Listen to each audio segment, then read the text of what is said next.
السلام عليكم ورحمة الله وبركاته.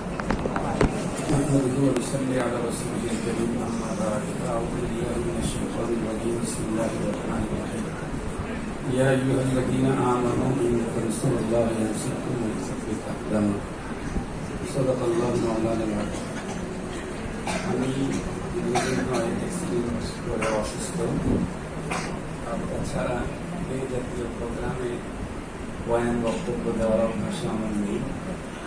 আসছি মূলত শেখুল হাদিস রহমতুল্লাহ আলাইহির মহব্বত, উনি আমার রুহানি পিতা, সঙ্গত কারণে তার সন্তানেরা আমার ভাই।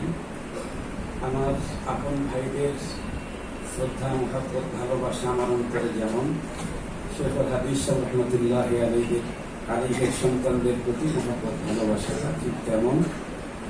মাপতে গেলে হয়তো আধা ইঞ্চি বেশি হয়ে যেতে পারে, কমার কোনো সম্ভাবনা নেই। আমি মামুন ভাই ক্যারিস্ট হওয়ার পরে সবাই তো একটা অবস্থা পার করেছি লম্বাটাই 7-8 মাস পর্যন্ত। আমি একটু ভাবতেছিলাম যে মামুন ভাইয়ের বিরুদ্ধে তো অনেক আগে থেকে মামলা আছে, মাঝে মাঝে বলতাম। এখন এতগুলি মামলার মধ্যে যেই দোষটা ফোকাস করে তারা নিয়ে গেল, এইটাকে নিয়ে গেল কেন? এটা ভাবলাম, ভাবার পরে আমার দিনের ভিতরে আসলো মামলা তো অনেক, তার ভিতরে একটা মামলা যে মামলায় সারা দেশে ফোকাস হয়েছে, আর সেই মামলার ব্যাপারে কালাম করেছে এদেশের সবচেয়ে বড় একজন মানুষ।